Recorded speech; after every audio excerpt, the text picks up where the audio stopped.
I don't wish people to go through the suffering that I went through.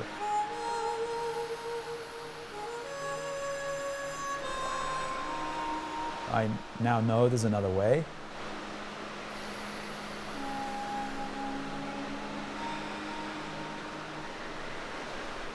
Breathing, I think, is so often taken for granted, and we neglect to recognize its true power. We breathe 26,000 times a day.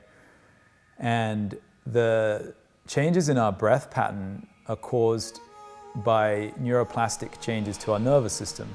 If we have a big traumatic experience and we don't fully heal it, we'll stop breathing into a certain space. And if that space doesn't receive breath, it's not getting massaged 26,000 times a day. And so the implications for that are huge. If that happens over a period of time, an organ that is no longer receiving breath will start to stagnate.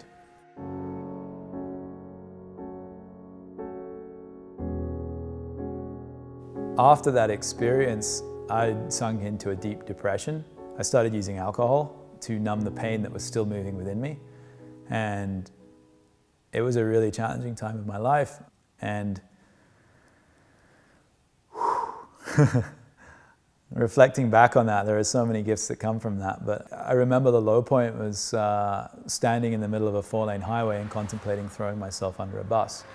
And those deep, really dark periods that culminated in thoughts of suicide and getting really close to that made me realize the importance of living in harmony with myself and fully understanding the nervous system and how it functions. And I recognize that it's also totally possible to heal.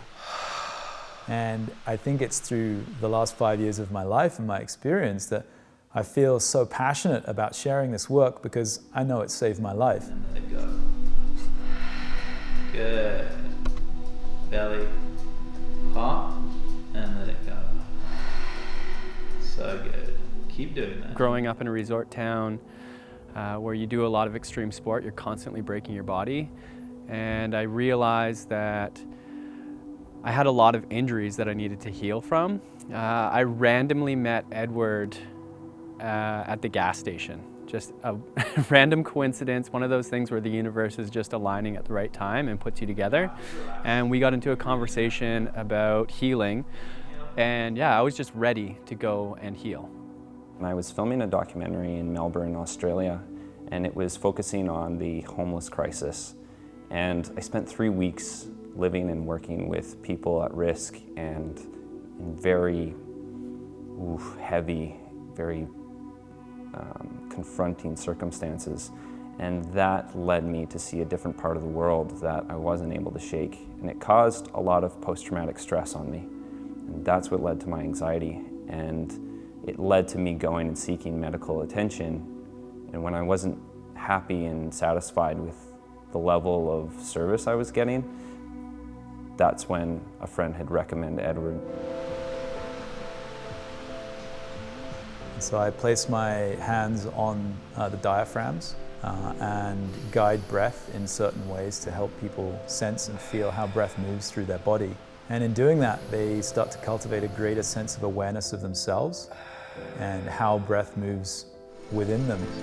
They start to breathe and sense and feel into different areas of their body and feel any holding or blockages and any discomfort and breathe into it, and using breath as a tool for pendulating into spaces of discomfort and then releasing that unprocessed emotion. That must be it. There we go. A breath circle is a 2 to 3 hour workshop where we create a safe container for people to come together and share their experiences around anything that might be challenging them in their life, and then guide them on a breath journey. And that is a deep meditative practice. When I go into a breath circle, I'm hoping to get a lot of inner peace. I'm really just inviting people to step fully into their own power.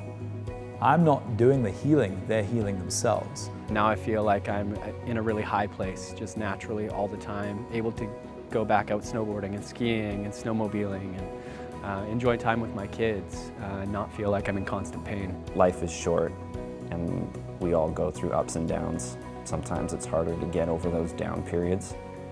And I think that this practice really helps with getting over hurdles that a lot of people think that they can't manage.